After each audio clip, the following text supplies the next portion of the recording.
అడ్డదారిలో అధికారమే చంద్రబాబు జెండా. అందుకోసం ఎంతకైనా తెగిస్తారు. దుష్ప్రచారాల్ని అజెండాగా చేసుకొని ప్రత్యర్థి పార్టీలపై నిసిగ్గుగా బురద చల్లుతారు. ఎల్లో మీడియా ద్వారా ఉన్నవి లేనివి కల్పించి పేజీల కొద్ది రాయిస్తారు. గంటల తరబడి చర్చలు చేయిస్తారు. ఎన్నికల సమయంలో ప్రజల్ని తప్పుదోవ పట్టించేందుకు చంద్రబాబు ఆధ్వర్యంలో టీడీపీ నేతలు పన్నిన కుట్రలు ఒక్కొక్కటిగా బయటకొస్తున్నాయి.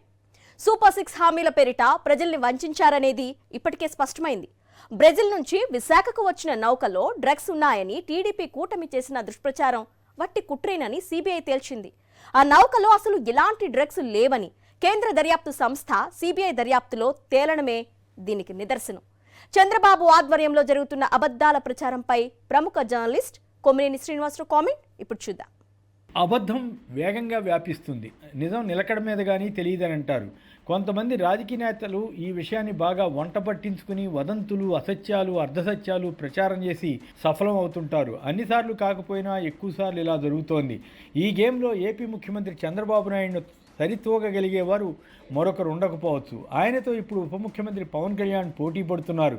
ఏదైనా ఘటన జరిగితే అందులో తమ వారి తప్పు ఉందని తెలిస్తే వెంటనే వ్యూహాత్మకంగా ప్రత్యర్థిపైకి నెట్టేయడం ఒక ఆర్ట్. నిప్పుకు గాలి తోడైనట్లు ఒక వర్గం మీడియా దున్నపోతీనిందంటే దూడను కట్టేయండి అన్న చందంగా పచ్చి అబద్ధాలను ప్రచారం చేస్తుంటుంది. వందల కొద్ది అబద్ధాలను సృష్టించడంలో వీరంతా ఒక రికార్డు నెలకొల్పారని చెప్పవచ్చు. వ్యక్తిగా చంద్రబాబు నాయుడు అబద్ధాల విద్యలో పోస్ట్ గ్రాడ్యుయేషన్ చేశారా అన్న భావన కలుగుతుంది. ఆయన నాయకత్వంలోని తెలుగుదేశం కూడా అలాగే అసత్యాల ప్రచారంలో ఎక్కడా వెనుకబడకుండా తీర్చిదిద్దారనిపిస్తుంది.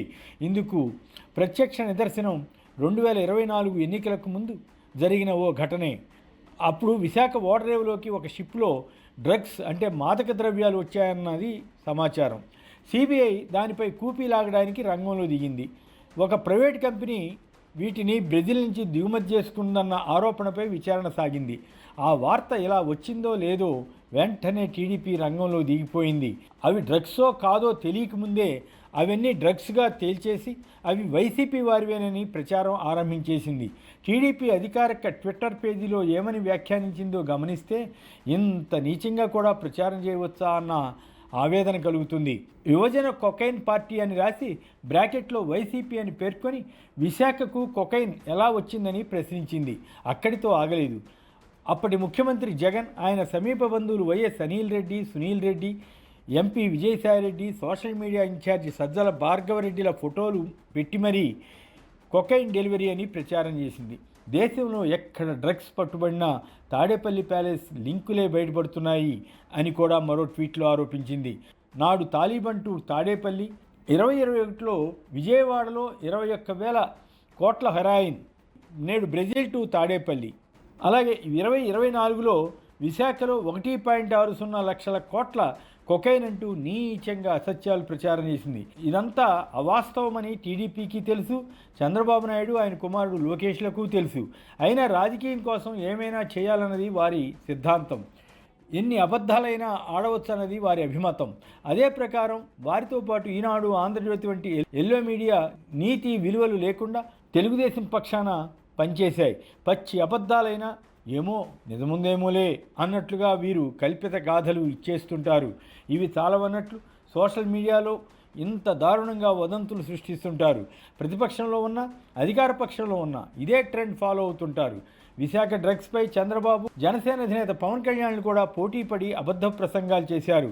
పవన్ కళ్యాణ్ దక్షిణ అమెరికాలోని కొలంబియా నుంచి విశాఖకు హెరాయిన్ వచ్చిందని ఉపన్యాసం చేస్తే బ్రెజిల్ నుంచి డ్రై ఈస్ట్ పేరుతో డ్రగ్స్ వచ్చాయని చంద్రబాబు ఆరోపించారు. తీరా సిబిఐ విచారణలో తేలిందేమిటంటే సంబంధిత కంటైనర్స్లో డ్రగ్స్ లేవని. దీనిపై ఎల్లో మీడియా కానీ, టీడీపీ సోషల్ మీడియా కానీ కిక్కురుమంటే ఒట్టు.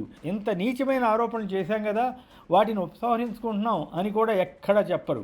అప్పట్లో ఈ కంటైనర్ దిగుమతి చేసుకున్న సంస్థ టీడీపీకి సంబంధించిన వారిదని వార్తలు వచ్చాయి. దాన్ని తోసిపుచ్చడానికి ఆ కంపెనీ యజమాని సోదరుడు వైసీపీ వాడంటూ ఎల్లో మీడియా ఒక వాదనను తెరపైకి తెచ్చింది. అంతేకాదు సిబిఐ కోరిక మేరకు వారికి సహకరించడానికి అక్కడకు రాష్ట్ర పోలీసుల అధికారులు అప్పట్లో వెళ్ళారు.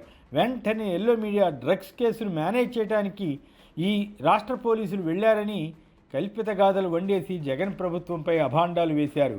ఇప్పుడు విశాఖ డ్రగ్స్ కేసులో టీడీపీ కానీ, టీడీపీ సోషల్ మీడియా కానీ, జనసేన కానీ, లేదా ఈ రెండు పార్టీల సోషల్ మీడియా కానీ చేసిన దారుణమైన వికృత ప్రచారాలను ఏమని అనాలి? సైకోలు అనాలా? అంతకంటే శాడిస్టులు అనాలా? ఏమైనా అనవచ్చు. కానీ అప్పట్లో వారి మీద కేసులే లేవు.